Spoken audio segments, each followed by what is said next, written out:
Hello and welcome back to the podcast, episode 5. I am your host, Parallel, and once again, I am joined by my co-pilots, Splitscreen and Sammyboiii. How you doing, boys? Are you ready to talk about some Star Wars today? Yes, please. As always, yes. Please? Oh, he's keen today. He's keen today. So keen. Well, before we do, how is everyone? How has your week treated you? Are we ready? Are we energized? Are we hyped? How long Are we we got? gonna be? Are we gonna be hyped? Are we gonna be hyped? Is the We're question. going to be so hyped. Yeah, I'm 100%. so ready. Yeah. It's such a nice way to end my week. Well, you're here now. You're surrounded by friends, and we can talk our favorite topic. So we've got a couple of things to go through today, including a new section of the podcast, which we will roll into in a minute. It's been a bit of a quiet week for Star Wars news. There's been a couple of tidbits which we're going to bring up. We're going to talk about some games today, as you know, is kind of our staple as Star Wars gaming content creators. And without further ado, let's get into it. So, our brand new section for the podcast is Glup Shitto or No. So good. the point of this section of the podcast, guys, is that I'm going to reel off a character that I think is in the region of being a Glup Shitto. And then it's for us as a trio to debate whether or not we think they truly are. You guys ready? I want to. Should we set some ground rules for what is a Glup Shitto? As in, like, what's Yes, the absolutely. definition? So Absolutely. that then because some of it might be like, yeah, they're all Glup Shittos or whatever. So Okay, some ground rules around it. So me going into this, essentially more of an obscure Star Wars character that has a background level of appearance, usually tends to be a bit comedic with a bit of a cult following behind that character. And if/when they reappear in Star Wars media, there's usually a bit of an overreaction and excitement surrounding the said character. So I think that should be how we define it: is do people overreact when they see them for what they are worth? That's kind of how I define a Glup Shitto, like someone who is a character that like is just unimportant, but we all go, yes, he's back. Okay, Yeah, no, well, I agree. Let's hear it then. Come on. bear with. I'm gonna let's put an image on the screen when we do this. Okay.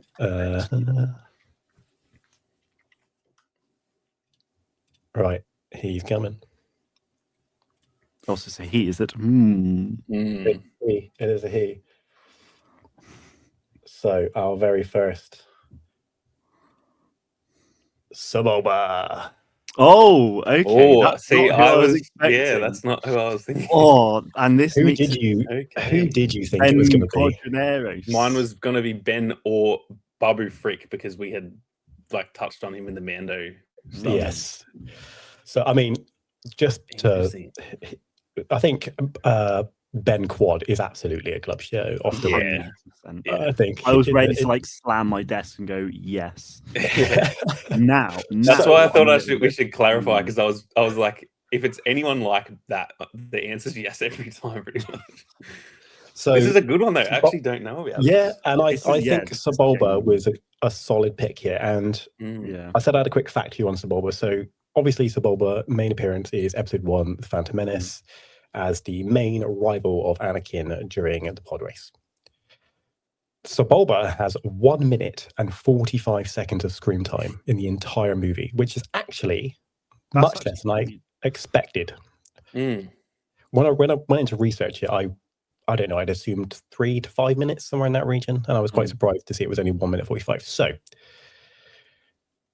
he's our topic for the day. Obviously, we know he's reappearing he has reappeared in Beyond Victory, and he is set to reappear in Galactic Racer. So I'm going to put it to you first, Split. Oh, What's the initial thoughts? Does Saboba fall into the category of Glup Shitto or no? it's really, yeah. I feel like I'm actually leaning towards no. Based on Based on, I mean, it's tricky because I think it almost, for me in my mind, it's kind of like, well, it depends on what his role in Galactic Racer is. If he's actually going to be like a big part in that, then it's like, well, it's even further. No, he's not. But then, you know, he plays, you know, a role in episode 1. he also plays that role in Beyond Victory and the comic there as well. I mean, yes, okay, he's a pretty like background character. He has one appearance with the films. You could absolutely say yes, and I wouldn't like, fair enough, to be honest. But I don't know. I think if you'd asked me this about a year ago, before we knew about Beyond Victory, I'd say 100%. Now I feel like he's sort of upgraded into that no tier. So you think his reappearance has, which is typically the era of being a Glup Shitto, but you think his reappearances have been significant enough to carry him out of the category? I reckon so. I like that. I like that. Right, Sammyboiii, what are we saying? Is he a Glup Shitto or no? I'm going to side with Mark here, and I'm going to say I don't think he is. I think it is kind of baffling that how little he's in. I didn't think it was that little, because like all the racing scene, but also like you see him walking around at the start when they get to Tatooine and stuff. So that's kind of made me go, oh, hang on, is he? But for me, I think because although it's a small role, he plays a pretty pivotal role in that movie, in that he is Anakin's main like rival for like, even though they're not racing for that long, there's like a pretty big build up to that whole thing. And then there's Watto's involved, and there's like sort of drama going on. So I think he plays a big enough role in that movie, even though it's in the grand scheme of Star Wars, it's not that important. But yeah, I just think he's too pivotal a character to that story to be a Glup Shitto. When I think of other Glup Shittos, they're characters who literally like you could replace them with like anything, and it doesn't change anything. Yeah. So, but it is close, and yeah, that the time that he's in it is actually kind of wild. And I do agree that like, yeah, being in Beyond Victory itself doesn't do much, but now Galactic Racer as well. He's in 2 games in the span of a year. And it just depends a bit more on, like Mark said, on his role, if he's just a background character. Because Beyond Victory was so niche that like that doesn't really count as like a big appearance or anything. But yeah, I'm gonna lean no, but it's not like a definite no. It's kind of like Mark said, it's like if you were gonna argue the other, I'm not gonna be like, nah, he's definitely not a Glup Shitto. Can I just add to that as well, actually? Of course, go for it. If you like, we were both like, oh, like Ben Quadraneros, like 100%. 100%. If you compare Ben Quadraneros and Sebulba and their importance, Sebulba is absolutely not a Glup Shitto compared to Ben Quad. Yeah. You know, it's like Ben Quad's in it for like 10 seconds and all we see him do is and like, his engines explode, you know? And then we see him in Galactic Racer like, ooh, and then everyone's like, you know? So, yeah, that's also an argument. So, just real quick, and it's funny because you touched on it actually, Sammy. My original pick for this was going to be Watto. He was going to be the original pick for today. And then I decided to pivot because Galactic Race has been about and it's been a hot topic for all of us lately, and we're all very excited. So I thought this was very, very fitting. So Watto may pop up in the future, but maybe not for a couple episodes, just to just throw you guys off the scent. But my opinion was, and the reason I picked him was because I feel like he does tread the line, doesn't he? He's a real, he's not clear-cut. And as you've both said, you could definitely make a case either way. And the other thing that set me off was my own reaction to the Galactic Racer trailer during the Game Awards. I was immediately, as soon as I saw him, I had that over the top, like, oh my God, it's like Bubba. So I thought, does he fall into it? And now, the time that he's in the movie was a massive surprise to me and kind of went in the favor of being yes. But I think, and I hate to be a yes man here, but I think I do also agree with you both that I think he actually is ever so slightly, and I think it is marginally, he's not a Glup Shitto, because as you say, he does play a somewhat pivotal role in a larger scene for Anakin in that movie. And then obviously, yes, we see him in both Beyond Victory. I haven't read the comic that goes with that. I know you have Split, and then of course Galactic Racer. So I think Sebulba's importance, and also that he's the main guy in the pod race, isn't he? Aside Anakin, everyone else is just fodder. So I think that alone carries him outside. So for episode 1, we've got a unanimous no. That's a good one though. That really threw me off. As soon as I saw his face, I'm like, oh man, I actually don't know. It made me question my reality. Yeah. You weren't far off though with your guesses of Pen Quad, Mm. and I'd also Brilliant. considered him, but I thought it was a bit. I thought he was too clear cut. Obvious. Yeah, Yeah. yeah. Fair. Nice. Well done. Well, there it is, segment 1 of Glup Shitto or No. We will. This is going to be a recurring segment that we'll do in every podcast episode going forward, which is, in some ways, I guess, quite daunting because I've got to find someone new that Yeah. toes that line every time. Mm. But I think Star Wars is big enough that we can probably get away with Oh, it. absolutely. Yeah, you'll be fine. Thanks, guys. I appreciate it. I actually quite enjoyed that. And That was good. I was actually It's having a crazy laugh. how It in was depth we challenging. can go into a discussion about Glup Shitto. We can literally sit there and dissect the how pivotal they are to the story. Oh, did you know he was in a comic book? Yeah. like, it's that. If you showed like my parents who have seen Star Wars they'd be like, who the fuck's that? Like, I don't know who that is. And where you're dissecting them. God, yeah. Oh, man. Oh, dearie me. What a wonderful Right, life. to get on to something a little bit more, I guess, not just complete crap. The Not next a talking Shitto point, segment. not a Glup Shitto segment. The next talking point, I want to take us just like a bit of a step back and look at the last decade of Star Wars games. So let's round that to 2015, beginning of 2015. And we'll say anything released post then is included in that, anything prior to it. I was going to originally do 2013 onwards, which was the EA acquisition of the license, but I thought let's just do the decade. So the question is, since 2015 through to today, not including future games, only released games, do we think Star Wars games in the last decade have been a success or a failure? Taking into account all games, all releases, peaks and valleys. So just to reel off some of those games that we've had, and I'm sure you guys know these, but Star Wars Battlefront, the original.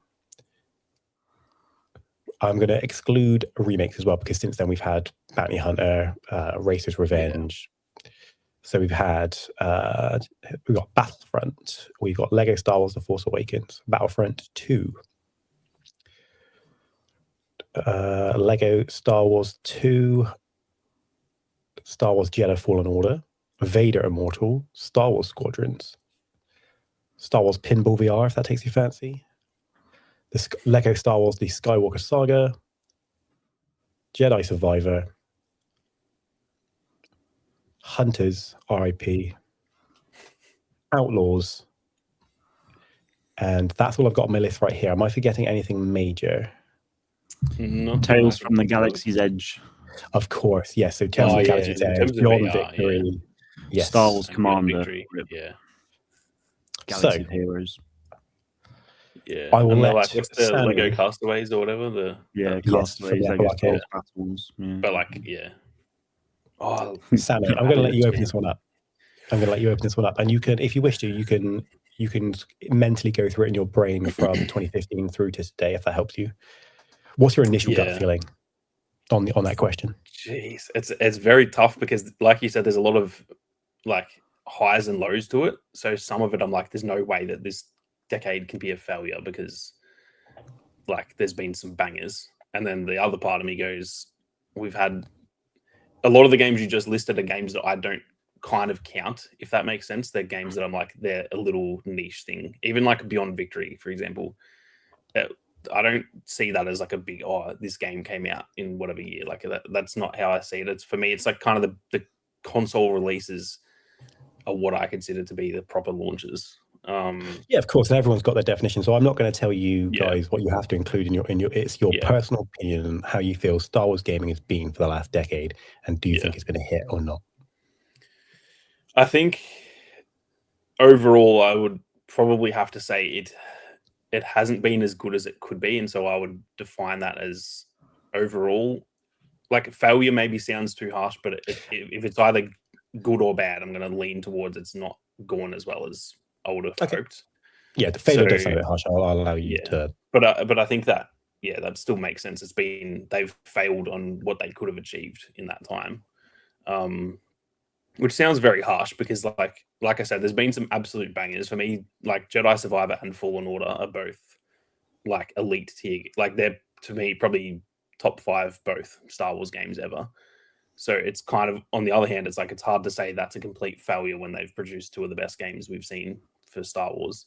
And like I think both of those games almost branched out into like non-Star Wars fans. One of my friends, actually, one of my closest friends, has never like, he's not a Star Wars fan. He played Fallen Order and absolutely loved it, and then like started watching the movies and stuff. So it's kind of reached out into the general gaming sphere. But then there's also games like Outlaws that, while I enjoyed it, I would probably consider that game a failure as well for what, when you announce an open world Star Wars game set with like the underworld and stuff, I think it probably didn't hit my expectations, even though I still really enjoyed it. And then, yeah, the Battlefront games, I absolutely adore those games, but again, they had so many downfalls to them that, yeah, I think I'd have to say it's a failure, which feels rough because it's been a fun time. I've set you up with like a rough success or failure is pretty clear cut definition. So you lean, if you had to pick, you're leaning that side. Gotcha. Yeah. So just to elaborate on a couple of your points then before we let Split sound off as well. So just to talk about some of the big ones then. So obviously for you personally, Battlefront was quite big for you and your channel. And I'm sure you enjoyed your time with those games. Obviously, as you say, both of those games, whilst I think we could probably say were quite successful, certainly had some failures. If you were to talk about the 2 of them in a bubble as opposed to individual products, what would you change about those games to improve them? For example, for me, I'll give you an example. My main one for me would have been the launch period for Battlefront 2 with all the loot boxes and stuff. It was just very, very poorly managed, and obviously was huge negative press, which I think it took a long time to heal that wound. That was an example I would use. Yeah. Probably for me, realistically, the same for Battlefront 2. I think, yeah, just that period. It wasn't even just them. It was just that period of gaming. Like COD was doing the same. It was just a fair comment, to be honest. Yeah, it was just a rough. They were just seeing what they could get away with, and I think, unfortunately for Battlefront, that was the one that actually like pushed it. Or I wouldn't even say that was the one that pushed it too far, but it was the one that caught the attention for it because it's Star Wars, it's Battlefront. The first game did really well, so probably that as well. But I think for me, the thing with both of those games, or more so with Battlefront 2, is like what I would have done differently is not make that the type of game that you just launch and then you support it for a few years, and then they probably were planning to move on to the next one, or obviously pivoted to Battlefield. To me, that's the type of game you launch it. For example, if we were to get a Battlefront 3, you launch that and you support it for 10 years. Like that's a Rainbow Six Siege, but Star Wars. That was the issue for me, because when you leave a skeleton crew behind on it, which is the problem, you can never live up to what people were hoping for. We were all asking for updates all the time. We were all asking for more content, and they did a really good job with the team. They, like, from what I've heard, there was like 60 to 80 people that worked there for the majority of the time after launch. So the amount of content they actually put out was actually insane. But for me, that's not how to handle that. Launch it in a good state and then support it with genuinely like a few hundred devs and just lock in, put out heaps of content. And like, they didn't, back then battle passes weren't really a thing as much, but like doing that type of content where they can still monetize it, because that was the downfall, essentially, that they couldn't really monetize it. We had too many credits that they would release all these cool skins, and I was like, well, I could buy that, but I could also spend my 2 million credits on it and just not pay money for it. So like, yeah, I just think the way that it was handled was what I would change about Battlefront 2, because that game could still be being supported right now if they had set it up properly. And I can't imagine what the gaming landscape for Star Wars would be like if that was the case, because if we had that this whole time, and then Jedi, Fallen Order, and Survivor, and all these games coming out, I wouldn't look at Outlaws with as much pressure on it. Absolutely, yeah. When I know that it's just a game that I'm going to lock in for a few weeks and finish it and have fun, and then Battlefront's there, like, because that's literally the sole focus for 2-3 months for me that there's so much pressure on all these games, and so I think that's what I would change about Battlefront. Was just, and the reason I don't include the first game is just because I think that was fine as it was. It was only one era. It was kind of like, it felt like it was them testing the waters to see how that went, and it did really well, and then they released the second one. So I don't think they needed to stick with that for too long, because having one era did make it a little bit like you couldn't do the same thing as they could have done with Battlefront 2. Yeah, of course. Okay, so Split, I'm going to give you the chance to make your case in this one as well, and then what I'll do is I'll then open the field up to all of us is to talk about some of the individual games a bit more in depth.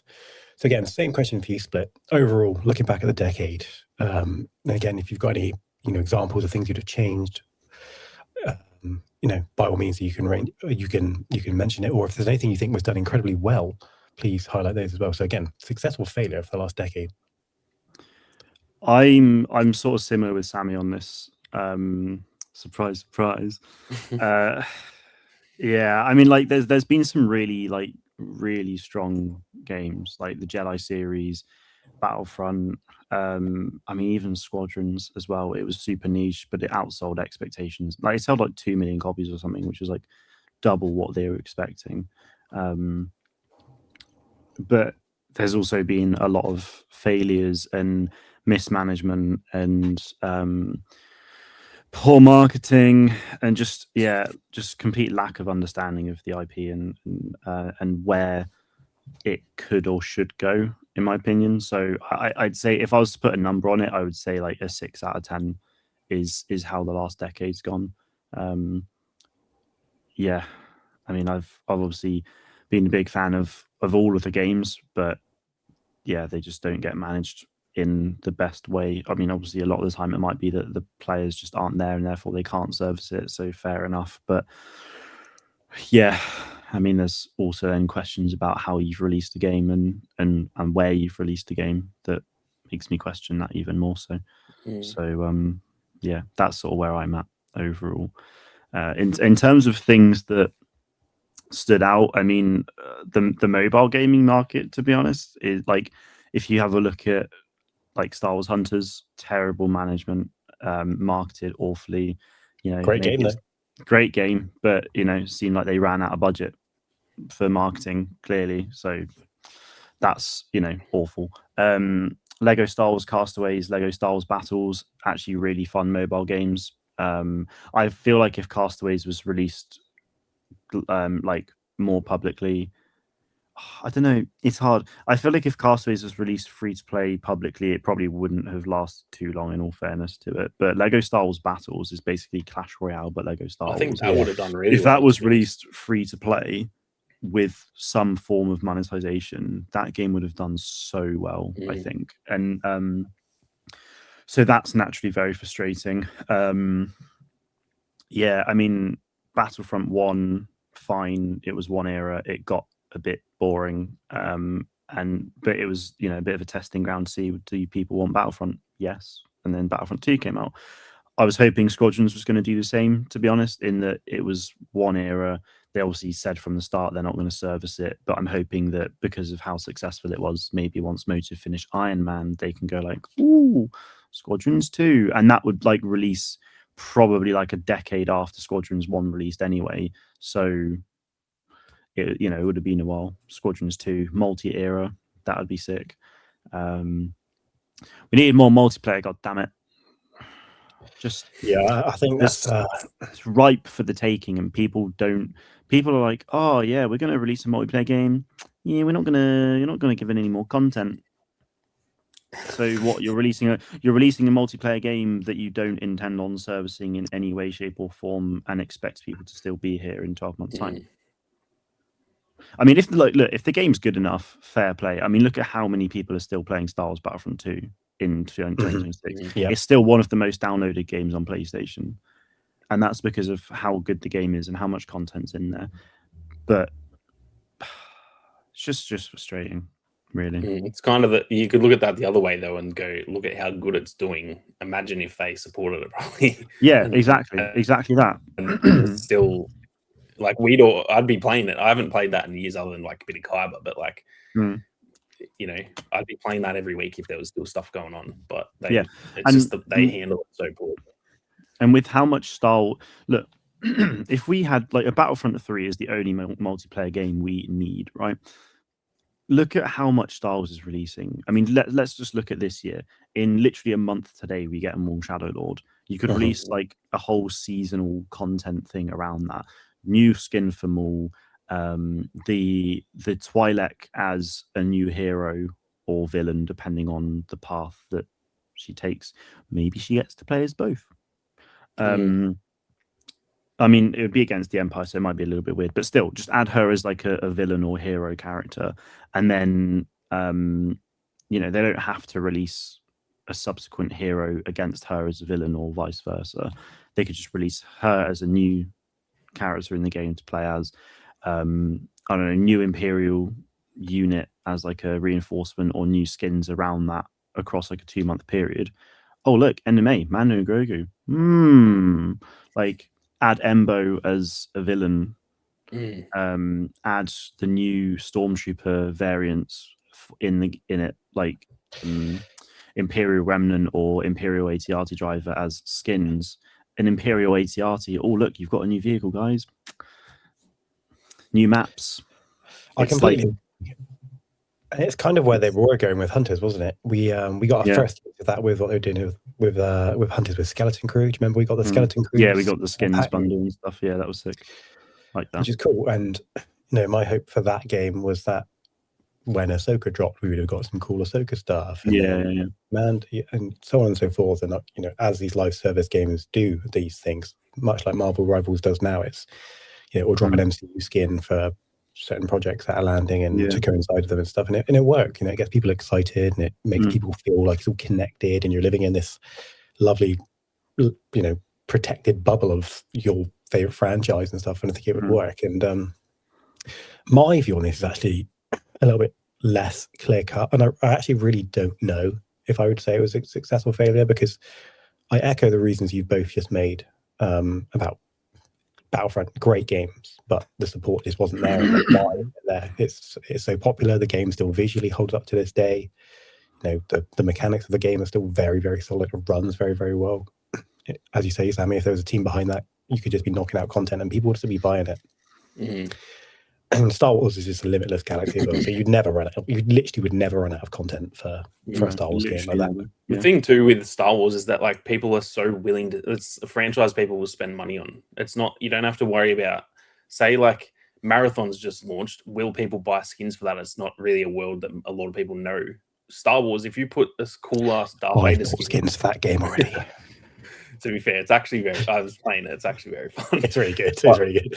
But like Star Wars fans will like look at this shit behind me and Mark, bro. Like that's hundreds and hundreds of dollars, if not thousands of dollars, that we've just spent. Over £1,000. Literally junk. Like it is just junk. It's just plastic sitting there. But I'm like, that's cool. I want that. Yeah. If it's in a game that I'm going to be playing every day, that I can actually like kind of use it, we're going to buy that stuff. And they haven't really released a game that has done that. And look at Marvel Rivals. That is the exact same. Killing That's a it. franchise Absolutely people will want to killing buy it. stuff in. And literally that game it's ever since its launch has been doing really well, not only player wise, but just financially. I do hope that given that Disney owns Marvel and Star Wars, and they've looked at Rivals and its success, and then looked at what they did wrong with the likes of Hunters specifically, because it's the same genre of game, and they reconsider how to do that. Because whilst I didn't care, a lot of people wanted Hunters to be the same game but with classic heroes. But sorry. Go on that note, so another example of Marvel Rivals, right? This might be a little bit left field, but Disney Speedstorm. That's a really fun game. Honest, that's a really fun game. Sammy, Kart. Disney Speedstorm is Mario Kart, but Disney, right? So it's got like it's literally just like Disney and like Pixar, right? So Hoppers, the new Pixar film that just came out, like actually sick film, like really good. And they've like releasing like new content on that. they're releasing, like when Zootopia 2 came out, they released content around that. Like Lightning McQueen and Mater just came to the game as new characters to play as, and like obviously race as, and like they actually just like unveiled either yesterday or today like a new sort of the next couple seasons. This is what they're going to add in terms of content. So that's a free to play game now as well. I don't know if it was to start with, but that game is actually like clearly pretty fucking successful. I'll do. Yeah, for sure. And like, and it's similar to Marvel Rivals, but in that anything Disney and Pixar that's happening, they'll put it in Speedstorm. Why the hell do we not have something Star Wars that's doing that exact same thing with the amount of content? If a game released right now, which was prequels, originals, sequels, just the core content there, and then, let's say there's nothing releasing in Star Wars for 6 months, just go back to Clone Wars, Rebels, Bad Batch, Kenobi, Andor, Rogue One, like, yeah, they're just endless faults. But to just look at the other side of the equation, the reason I struggle with whether a success or a failure is because the highs have been high. Like, as you say, like the Jedi Survivor series. Oh my, what's it? The Jedi series. Sorry, I remember the first time I played Fallen Order, and I just was not ready for what that game was. In the best way. I did not expect it to be nearly as good as a product that it ended up being. The performances from the actors in it was great. The gameplay was really, really good, and then improved in the next game. So when I look at games like that, that's as you say, like top 5 Star Wars games, both of them. Easily, gaming experiences that I truly, truly wish I could do again for the first time. Yeah. But then it always seems to be the management, as you say. Like, and for me, again, sort of Hunters is always hits close to home because it felt like a winning formula. And for some reason, they just could not get the management side right. The game played well. The devs did their job fantastically. But we couldn't get off the ground. It's just no one cared. So I'm really stuck. And then personally, Outlaws, I think you'd have to consider a failure because it definitely didn't meet sales expectation. But that game, I felt like didn't get a fair shake. That's a great game. And Split, I know you've been replaying it recently on stream, and I've been playing some of it as well again off stream. God, that game is good. It's the best depiction of the Star Wars universe I think we've ever had in a game. Like running around Mos Eisley in that game, I could do that for hours. In fact, I think I did when I first got there in the game. I just was running around Mos Eisley, just checking out everything I could, like pointing at, that's that and that's that, and then getting the scope of Tatooine as a planet, like being able to just free roam. That was amazing. Like going out to the Lars homestead and stuff. It's just that game was great. Yeah, exactly. It was just really good. It's a tricky one, but I would toe like straight down the line. Honestly, I personally I can't even give an answer because I think I can definitely see the reasons for thinking it is a failure because there's definitely areas where it could have improved, but the high points were really, really high, man. And I wasn't as big on Battlefront as you guys were. I did really enjoy the Battlefront 2 campaign. I thought that was stellar. And Outlaws again for me was really, really good. I really enjoyed my time with Hunters, despite clearly acknowledging that it failed. But I think maybe the Jedi series is doing a lot of heavy lifting for me mentally. I think so. It's a hard one. Now, before we move off this topic, you both given your opinions what you think it is. Given what we know is coming in the next few years, obviously we don't know the next decade worth of games, but we know we've got Galactic Racer, Eclipse, Photor, Knights of the Old Republic, and there's probably more to come. Are you optimistic or not that the next 10 years of games could be more successful than the last? Yes. Yeah, I'd lean towards if handled that's kind of my thing. Is it going to be handled? Are they going to be the same level of quality as a lot of the other games we've gotten? Or if, for example, if Photor is what it could be, that game alone, if I'm honest, could eclipse this decade. I'm not even joking. That game, if that's done if that's KOTOR, actually, if that game is KOTOR's like quality, but in a modern day, and like probably better combat and all that. If that is on that level, I genuinely am like, fuck all the other games. That game that is better than all of them combined. So I think the potential's there. It's just whether is that going to be that good? Is it going to be a 7 out of 10? Is it going to be Outlaws where we go, oh, that was really fun, but it could have been so much better? That's my concern. But I think the potential is definitely there. I mean, to add to that, I mean, obviously I was just like, yes, but the reason I think for me there is just, I mean, just even like, let's look at these next sort of 18 months, right? We're going to get Galactic Racer, Zero Company, Jedi 3.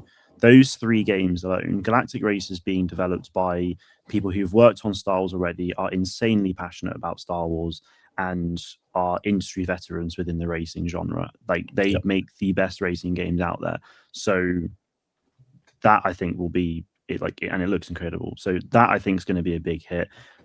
I'm a little bit still, I'm still frustrated about the lack of no multiplayer support, but I'm sort of teetering on the edge of hope of they'll change their mind. Zero Company, like the developers behind that were sort of created a genre-defining game in XCOM and XCOM 2, and are very clearly huge Star Wars fans, and they know what they're doing, and I think that game looks unreal.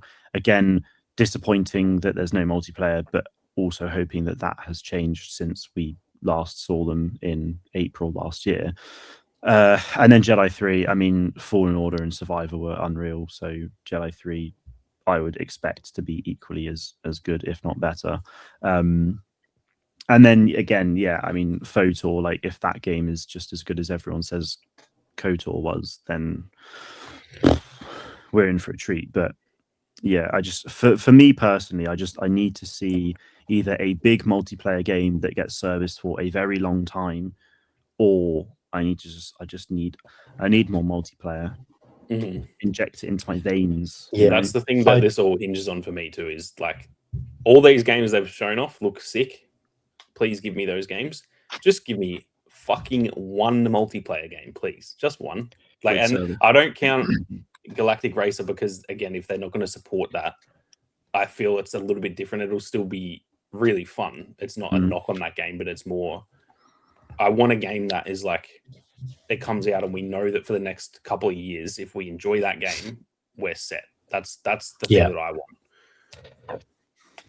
I mean, I think, yeah, as you say, it's no knock on Galactic Racer, but a racing multiplayer just doesn't quite hit, especially in the Star Wars franchise. You want to do the war part of it to a degree, don't you? Let's be honest. That there's Galactic Racer will have its place, and to be on record, I think looks fantastic. We've all been high in that game, and I'm not knocking it in any way, shape, or form. Very excited, and I'm going to enjoy the hell out of it. But yeah, I think you're right. Something we just don't have a clear vision of right now is some sort of shooter or combat game that we want to do, man. We want to be, whether that be clashing lightsabers, blasting each other, something to that degree. Now, obviously, we thought we had that in Hunters, and it evaporated. And right now there is nothing. There's talk of that Eclipse has a level of multiplayer, but what that could be remains to be seen. My assumption, this is probably completely way off, but my head goes to like, was it Jedi Knight 2 on like the game Academy? Jedi Academy that had a multiplayer? Yeah. In my head, I'm envisioning that sort of thing with the multiplayer of that game. Like, yeah, I can see that. Whether or not that's accurate, that's just kind of where my head goes. Yeah, I mean, I think a shooter, just shooting, that is the biggest. No, I think you're right though. It's just like how on earth do we not have right now a Battlefront game, a smaller scale like Rainbow Six or Call of Duty style shooter, or like, I don't know, a Mortal Kombat style Star Wars game where it's just a ton of melee heroes, and I mean, yeah, even the gunman as well, because I mean they could do insane amount of stuff with that as well, which would be sick. Just how is there not one of those things out there right now, or a Marvel Rivals, a hero shooter, a Star Wars Hunters? Like how do we not have those things on all major platforms within this franchise? Like Mm. it's Yeah. like I think there's a thing with Star Wars in that obviously they want all of it to be canon, so they're really like sort of aiming for the story side of things, and they want to tell great stories and things like that. And I get that, I really do. I really appreciate it. I love great Star Wars stories and being able to play those. But boys, I've said it already. I'm gonna say it again. Just give me some fucking multiplayer. Just Mhm. I want to.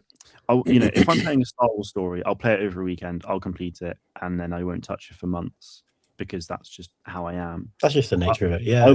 I want to be like coming home from work, being like, "Oh, let me have some dinner." And then jump on this Star Wars multiplayer game for an hour Yeah, and with sesh with the boys. Yeah, for and sure. then come off. And I mean, for me personally, I'm like insanely excited for Galactic Racer. Big racing fan. Have wanted a racing game for like over 10 years now. So like just, but yeah, it's just give me something.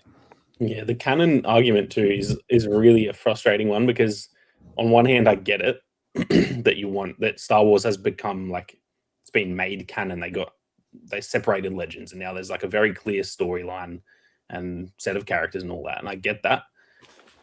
But like look at Marvel, no one cares that like it is just convoluted as hell. I don't know who like some of the characters in Rivals are just like alternate dimension versions of themselves in a different thing that's in a comic book that's in this, and I'm like, I don't care. They're cool. Yeah, and there's some characters that are just incredible, like they're canon characters, but they're just such deep dives.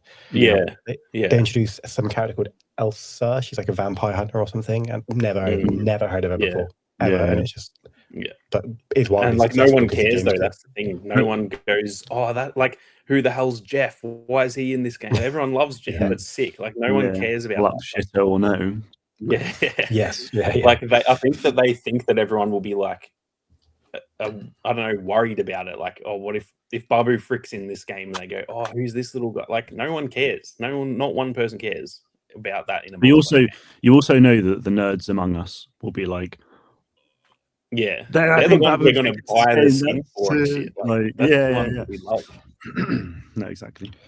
Yeah, I mean, I'm happy with the canon stuff too, but it definitely hinders fun to a degree.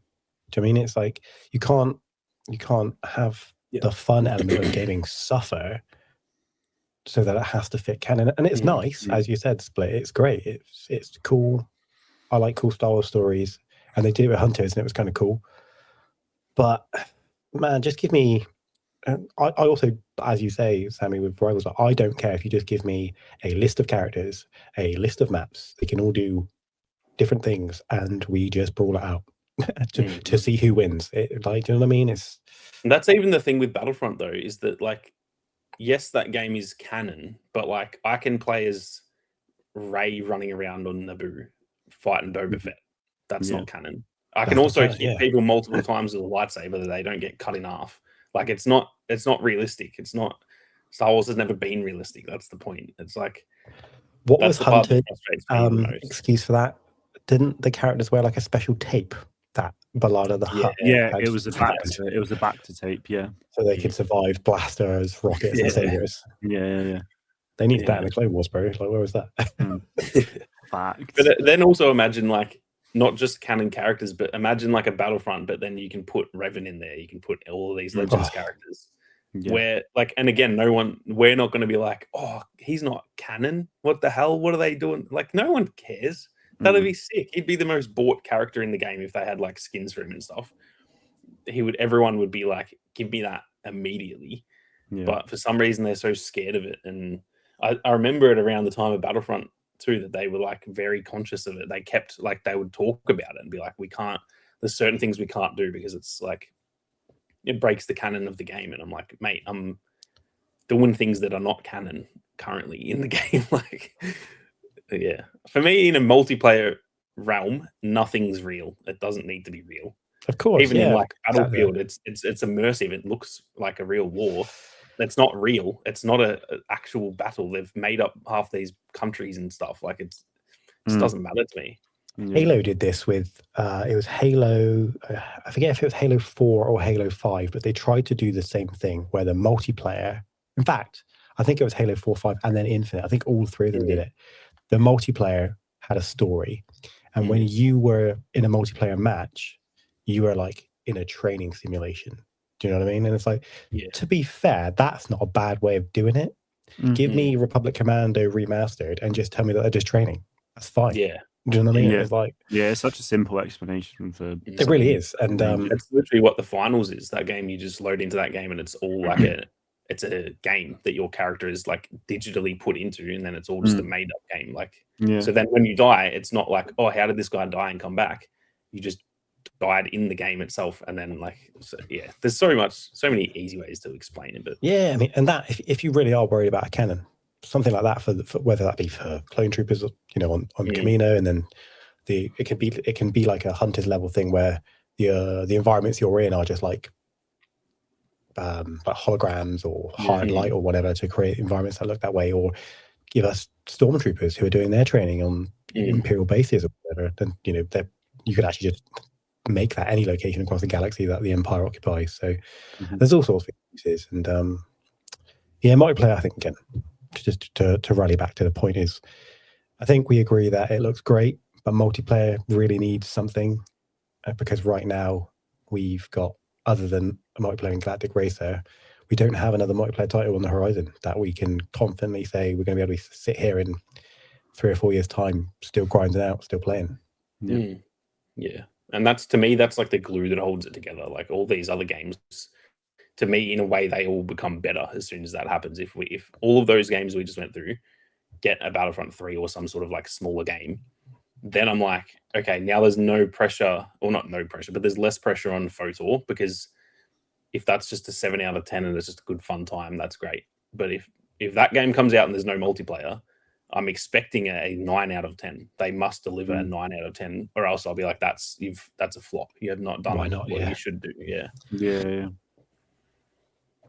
Well, supplementary content is what we need, I think, isn't it? We need all the gems that we're getting on the horizon that we've been getting, but yes, we need, as you say, the glue to hold that together in a nice, strong, supported multiplayer. Well, fingers crossed, boys. It's been good so far. The last couple of months we've had some cool reveals. Yeah. Long may that continue. Who knows? By the end of this time, at the end of the year or this time next year, we might have something cool on the horizon. Fingers crossed. We shall see. So continuing that same sort of vein of discussion, more so just about the Star Wars franchise now in general. So we know, obviously, that Kathleen Kennedy will be stepping away from her role at Lucasfilm and Disney soon, and she's being replaced by Dave Filoni, and I forget the other individual. Sorry, I'm going to bring up her name now. Lin-Wen Brennan. So Dave Filoni is taking like the creative direction, of course, and Lin-Wen is sort of business operations and managing the franchise in that element. So the question now then is, with a couple of articles that broke recently, what would we do with the Star Wars franchise if it was you overseeing it? So the two articles that broke were, and it was Splitscreen, you gave me this one, that the James Mangold Dawn of the Jedi movie may not be happening. It just seems like there's been, like oftentimes there's a Star Wars projects, just like a lack of information, and then it just kind of goes a bit dry. So this is the article here. So James Mangold's Star Wars Dawn of the Jedi movie might have been cancelled here from Bespin Bulletin. So as you can see, I won't reel it all the way off, but I'll leave it up on the screen here to go through. We've just got the most recent official update on the film came from Kathleen Kennedy, who recently left her post as president. In her interview with Deadline back in January, she confirmed Mangold and Woolman completed the film script. She called it incredible and breaking the mold, but it was also on hold. And we all know what that kind of means when that persists for a long time. Shelved, quite literally. And speaking of shelved, the other one was Tamura Morrison had an interview this week where he was told, or is reportedly told, that Boba Fett as a character is currently shelved, was quite literally the word used. Now, that obviously comes off the back of the Boba Fett series not being quite the hit I think they had anticipated that it would be, because if that was anywhere near the Mandalorian success, we would have probably already had a Book of Boba Fett season 2 by now. We'd probably be staring down the barrel for a third one. So with those two things in mind, you've got two promising projects there, a Boba Fett TV series on paper sounds like a home run, and then a movie about the the formation of the Jedi Order Here's sounds Boba like Fett shelved, by the way. there he is. I've got Boba Fett on a shelf also. There he is. Poor Boba. Perfect. So Poor Boba. the question is then, Dave Filoni now, particularly in this regard, because he's the creative mind behind the future of Star Wars. Given what's on the horizon, we've got Starfighter coming out. You've got the Mandalorian and Grogu landing in the next month or two. You've got Maul dropping soon, and Ahsoka on the horizon. What would you be doing as a Star Wars fan? And as not a fan, as a Star Wars creative mind? And I'll lead off on this one. And we touched on this previously, and I think right now there's two main things they need to do. Number one is do the Avengers thing with all of their current cinematic universe characters. So you've got Mando, you've got Ahsoka, you've got all the villains that surround that, and it all needs to come to a head. I think everybody's expecting it, and it seems to have been long enough at this point that it really needs to start going somewhere. The MCU did a very good job of it, and they didn't leave us waiting too long. We got all the individual films for the characters, and then they dropped Avengers, and it was huge. And then from then through to the end of Phase 3, it was massive the entire way.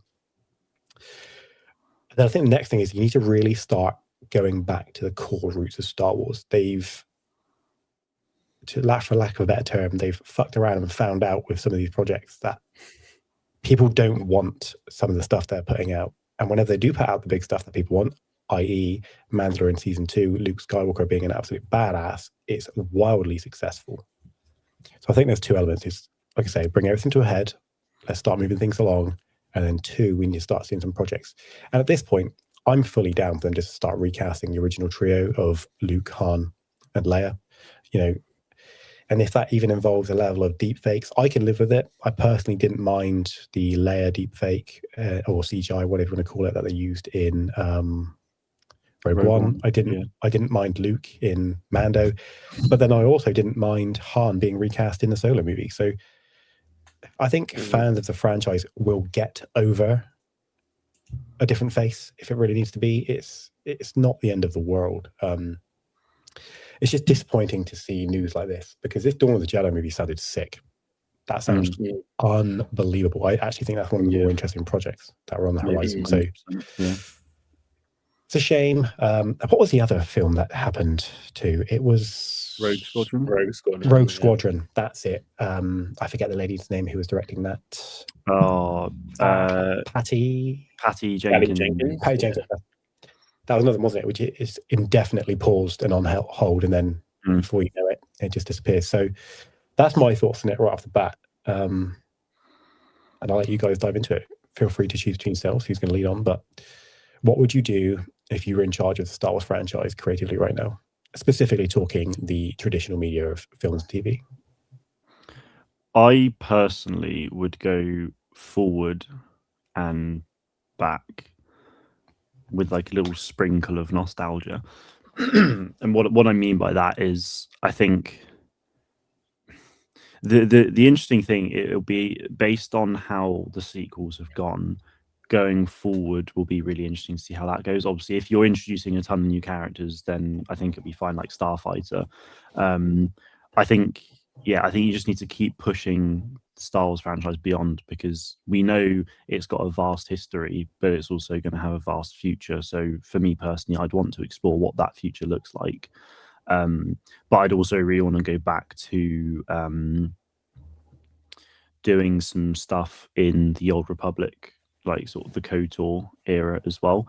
So that's a great shout. I think there could be what I'd personally really like to see is like a big push on. So with the future, I think have like a new trilogy of films that pushes forward, but then going back, you have like a big sort of like multimedia, like, it would include like books and comics and things as well, but you have like several live action TV shows commissioned, you have like a film series, a game or two, and just like animated TV shows as well. Like like the film series could tell like the story of Revan, and all that. But then there could be additional like live action shows that sort of focus maybe a bit deeper in like the war between the Jedi and the Sith, or like particular like a special forces squad of like Sith troopers or Republic troopers and this and that. And then like an animated show, I don't know, maybe focuses on like maybe a group of Jedi like Padawans and some Sith acolytes, and I don't know, it all comes to they fight each other regularly, a little bit like how the Ghost Crew and Rebels face off against like the Inquisitors. And I don't know, like I think that would be really cool personally, just like a big push on that. I'd like to see a little bit more in the High Republic era as well, to be honest, because like the books and the comics for that are sick. And like, the Acolyte was, I really enjoyed the Acolyte, and I'm like pissed that we're not going to get a second season. But going back to more, but like the Jedi and the Nile conflicts and stuff like that would be really interesting.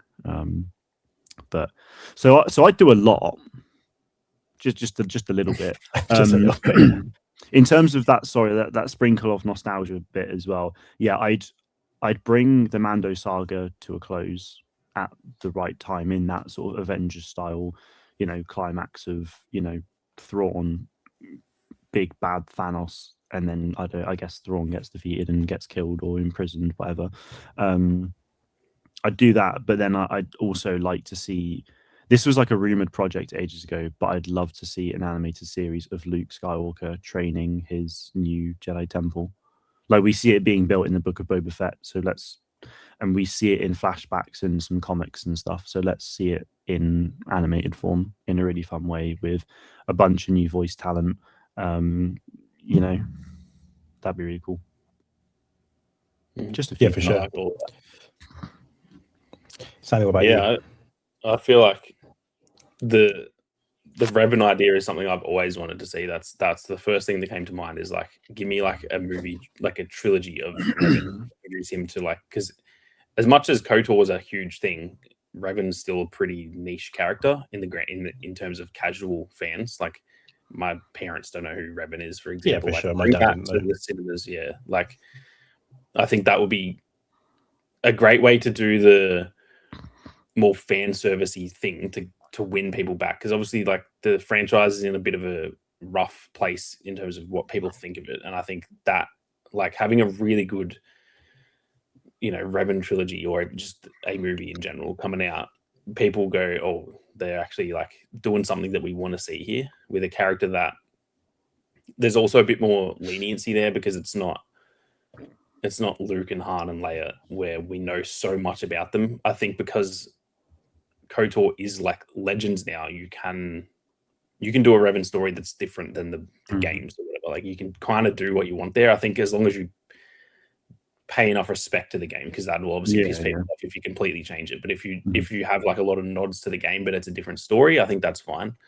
So for me, that's one thing they could do to like earn people's excitement back, I think, because that to me needs to happen. There needs to be a big movie, even if Mando is really good, or even if Starfighter is really good. They don't release a trailer for them and I'm like, oh my god, that like Star Wars is back. But if they imagine they released a Revan trailer, like everyone that goes viral.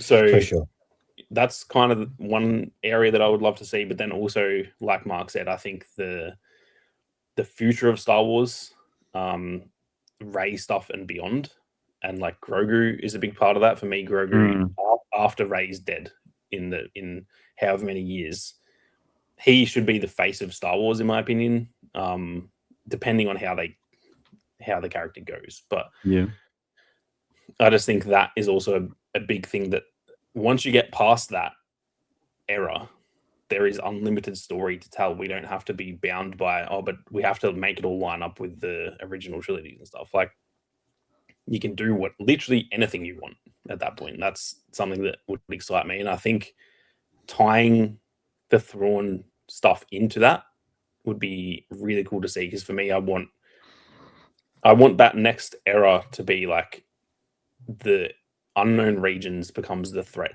That's like then you've opened up literally a whole other like galaxy to explore with villains that aren't so much like the big bad guy with a lightsaber. These dudes are like just like demonic freaking creatures, and you can do whatever you want there. They can have force abilities, they could have no force abilities, they could have some sort of like, not a lightsaber, but some sort of like very Star Warsy weapon, or they could literally just run in with like their hands and rip people to shreds, because that's just what they look like from what we've seen. For me, tying the Thrawn and Mandoverse together and having that culminate in like, I don't know how they would do it, but having Thrawn's whole character, realistically, it's been all building up to this thing about he's gone to the Empire to protect the Chiss from the Grisk characters in the unknown regions. And to me, if that never goes anywhere, that's going to be so frustrating, because it's like this such a huge threat that to me feels as though it is like the next step of Star Wars. That's like the next the next big bad guy. And I think you could tie that into the Rey story, where, because again, Thrawn's not really a bad guy. He does bad things. He does it for the greater good, as the books are literally titled. But like, he's not Palpatine. He's not there to just try and take over. He's doing it to try and save his people. And so there's every chance he like kind of turns good in the Mandoverse and just wants them to all help him out. They may show that they kind of overpower him, and he goes, okay, I can't beat these guys and then beat the other guys. I'm going to actually have to team up with these people. And Rey's Jedi Academy, like maybe then it becomes all the Jedi in the future versus the Grisk, and that's the next evolution, where in 100 years they're still fighting each other. There's this like huge war that goes for hundreds of years or something. 100-year war, yeah, that'd be sick. You could just do unlimited stuff there, and then even on top of that, you could just even have like Sith elements to that, where maybe there is some sort of Sith remnants out in the unknown regions that we don't know about, and you know, you can still bring that stuff into it with the Jedi versus the Sith, with not so much face to face, but like there's just some sort of threat out there. There's a disturbance or whatever. I just think they can do unlimited things there, to be honest.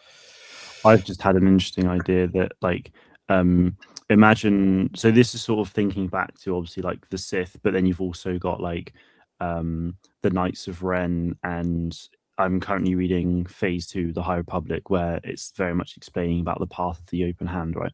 So you've got loads of different like groups of Force users or people who are like knowledgeable in the Force and stuff, right? So let's say Rey is obviously building her new Jedi Academy. The Jedi are back on the rise. The galaxy is starting to know about it, this, that, the other. Naturally, you'll probably have a lot of people against it. And you could then have these like small clusters of Force groups that, you know, they could be witches. They could just be like people who worship the Force in some mystical way. They could also be Sith, and they almost like come together in some big like evil collective council that then like amass an army to fight the Jedi, and then Rey's like, oh damn, and then I don't know, that'd be cool. There's literally unlimited things they can do. I think they need to break out into that next era to like not be tied by what we currently have. That's the issue. Not to say that that's because I love the content that literally ties like the originals into the sequels. That stuff like is so good to me, but it is very strict on what it has to achieve. Whereas you can just do whatever you want past that. My big gripe, touching on what you just said, is it's like they're scared to take the leap now between where the Mandoverse is and where there's this gap between you obviously got Return of the Jedi, the immediate aftermath now, which is obviously Mando, Boba Fett, yada yada yada, Ahsoka, and they just can't seem to get there. We've had like clues, and it's kind of, you know, obviously in Mando, I think we all thought that the clones were originally going to be clones of Snoke rather than Gideon. I certainly did. And I thought, oh, this is it. They're doing it. They're going to go now into how the First Order rises from the ashes of the Empire and so on and so forth. But they didn't, and it feels like they're really scared to do that. And I think Dave Filoni is kind of avoiding that step now, bringing Thrawn into the galaxy and stuff. And I don't know if it's going to go from that to the First Order. So I'd like to see that, but yeah, I guess I'm kind of maybe not done with it, but I just kind of accept it is what it is, and I kind of get stuck in my ways. I'm definitely a victim of that, and as someone who, I don't want to say openly hated the sequel trilogy, but it certainly wasn't my favorite of the bunch. And I've come to, I said this I think last podcast, I've come to enjoy it a bit more these days. But yeah, to be honest, I would like to see the future as well, and you'd be both right. That's obviously just limitless possibilities, and that's probably an element of it. You're right, Sammy. Like with Grogu, he's 50, right? So he's got Yoda's what, 800 odd, so he's got at least 900. Yeah. So there you go. So he's got at least 850 years of his life to potentially do Jedi shit and live through Galaxy. Yeah, it almost feels like at this point they tie up Mando stuff, time skip 400 years, so he's in his like midlife crisis. And then, do you know what I mean? It just see where the galaxy is in 400 years' time, like who's doing what, where are the Jedi? At that point, you would assume Grogu would probably be the new Master Yoda and Grand Master of the Jedi Order or whatever. I don't know, but yeah, that's a really good shout, boys. And it's something I certainly, like I say, I fall victim to not acknowledging is the future of Star Wars, because I certainly look back a little bit too much, and that's great, isn't it? There's nothing wrong with that. The stuff in the past and doing more of that's great. But you're right. I think the future probably is quite literally an endless galaxy to explore. If you keep looking backwards, you'll never move forward. Yeah. And I think the thing is that you can still do so much like old school content as well. It's not like, of course, yeah. We're all saying, just give us the future. Course. Like give me Kenobi season 2. I still want that type of stuff. I want the fill-ins between different pieces of content, or even go back to the old Republic, and then you've got another 1,000 years ahead of it has to line up eventually, but 1,000 years, you've got a lot of leeway there. Here's a question then. It's one or the other. There's no in between. Would you rather have an old Republic trilogy or a new trilogy post sequel films? If you had to pick, what would you think would be more successful, and what would you rather see? I think the Old Republic, not High Republic, would be more successful. Personally, I think that like the old school Star Wars fan of like our age that grew up with KOTOR and that would flock to that. Absolutely fucking, that would make so much money. Like imagine, I can just see it like a trailer similar to the KOTOR like remake trailer, where it's just Revan just shows up, ignites his red and purple saber, and the cover of the posters and stuff having Revan on it. That would be elite, actually, wouldn't it? Like the whole like. Can you imagine going to like a midnight release of a Darth Revan movie like that? That shit would be. I think that would compete with the mainline movies for like in terms of how much it would make. Yeah, but in terms of what I want more, I don't know. I would love to see that, but I think that the future stuff maybe has more potential to then lead on to other stuff is probably the issue. Yeah, I think I agree. I think like, a lot of people associate Star Wars, especially more casual fans, will associate it with lightsabers. And if you just show them a trailer with a bunch of like Jedi and like red lightsabers, and then it ends with Revan, and it's just called like Star Wars Revan or something, and like people will be like, "What?" Like they'll be mind blown. But I think you're right though. Like if you do like KOTOR sort of era stuff, like you've got like there's a lot of leeway. There's so much you can do, especially given Star Wars takes place in the time period of like ignoring the High Republic stuff. But like 1 onwards is like 65, 70 years, right? So it's like if you go backwards, you've still got thousands of years to play with. Yeah. Which is like absurd compared to what we currently have. But then equally, you do still have that limitation of all roads lead to the Phantom Menace. Whereas if you go beyond episode 9, the road is completely open for you to map out. So in saying that though, I think that level of freedom, but then still having to line it up at the end is actually really, that excites me. Having to bring in Plagueis towards the end of this, whatever they do. The Acolyte. The Acolyte again, certainly not my favorite Star Wars project. I didn't hate it, but was doing something right there with, as you say, they brought in Plagueis, but they also were tying in Chimera to the Knights of Ren.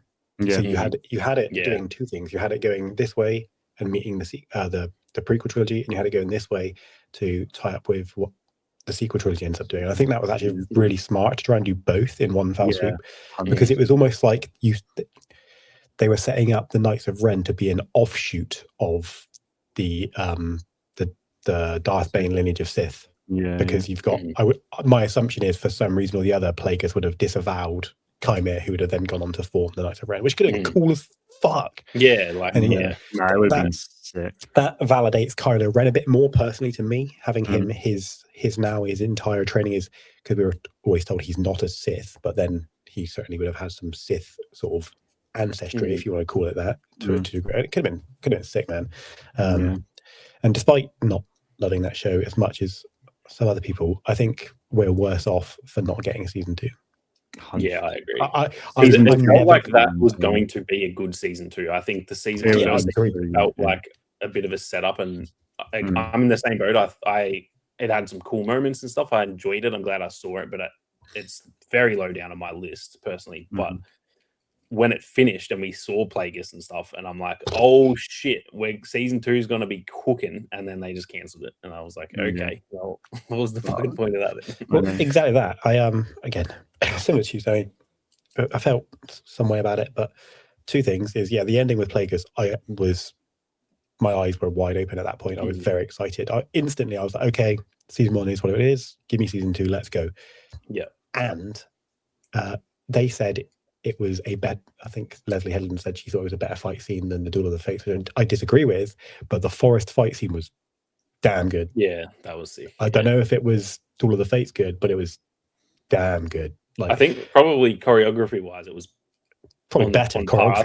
I think that like Duel of the Fates has like a weight to it, nostalgia, but also the weight of like literally that is like a battle over what happens to Anakin. So it's like there's so much more invested in that. But in terms of if you just remove the characters and just put like random people in those fights, it's probably pretty damn close, to be honest.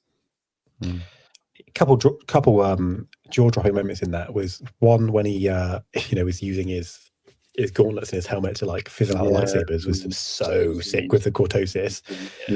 And then the way he killed Jackie, I was actually like, oh my god, the triple stab was insane, dude. It's like, he's a badass.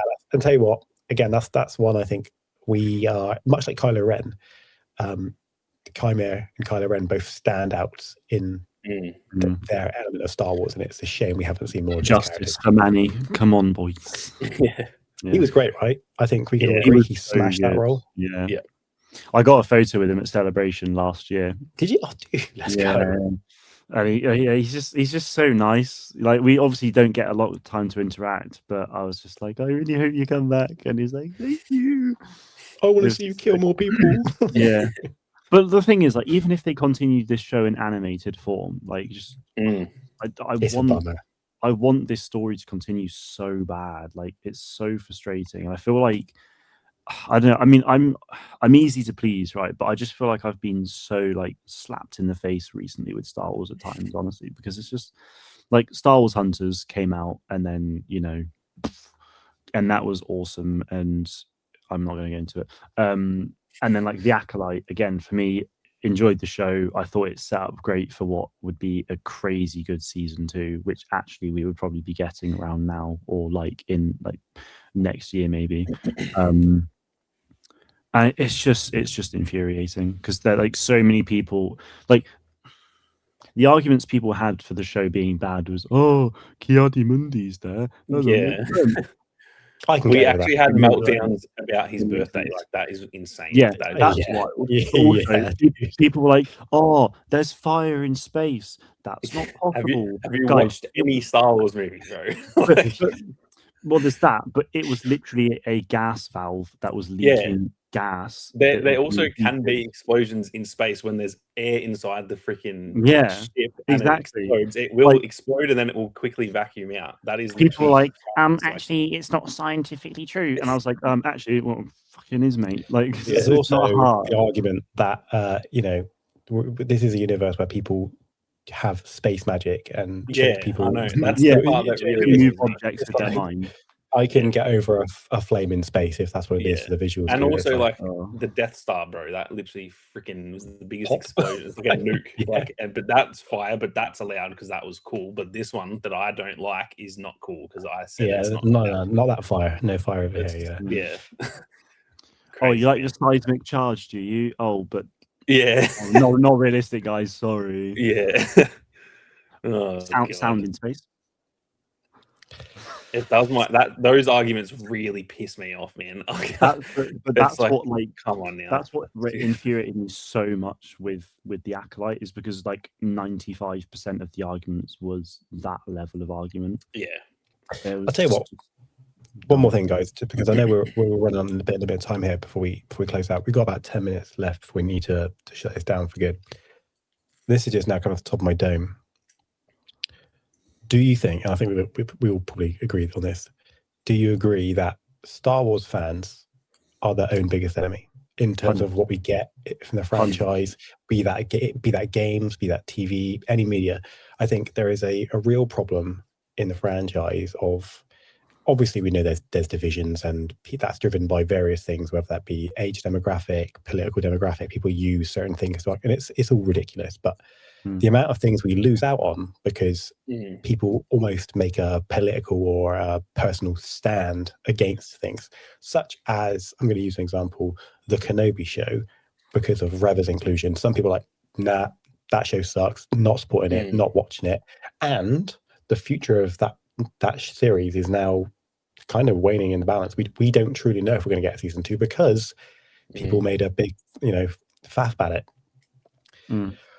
It's tricky, man. I mean, again, did I love the Acolyte? No, not massively. And I certainly had criticisms. I watched it. I thought what I thought of it, and I mostly kept my opinion to myself. You chat about these things as you do, but I'm not on a Twitter rampage to shut it down. Do you know what I mean? It's like, because I think the old adage of a rising tide raises all ships certainly works with Star Wars. If Star Wars fails in any capacity anywhere across the board, it hurts the franchise as a whole. And when it succeeds in any capacity, it raises the franchise as a whole. Thoughts on that, and what do we think? What do we think fans can be doing better to prevent these issues? Simply not use their brain before they speak.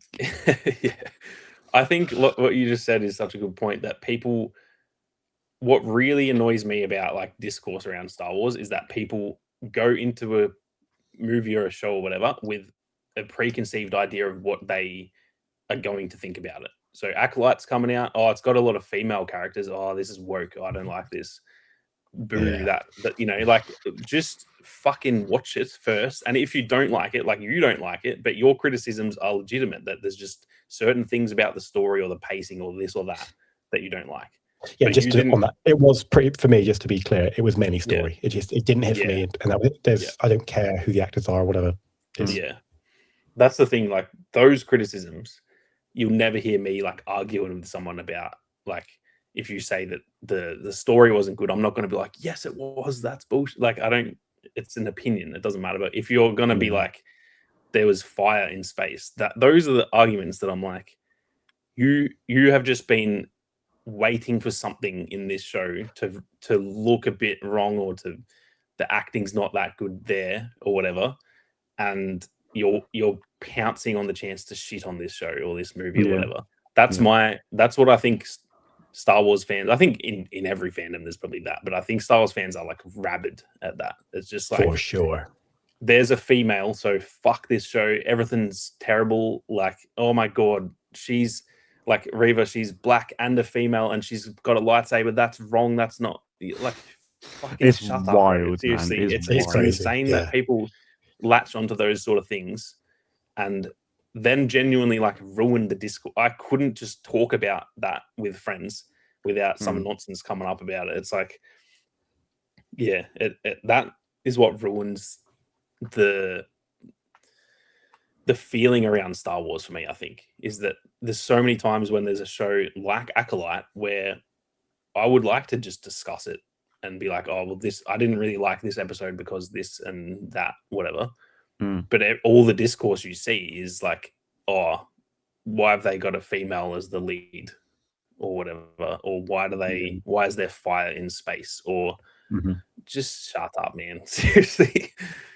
And my biggest thing is that for the people who don't like it, just don't watch it.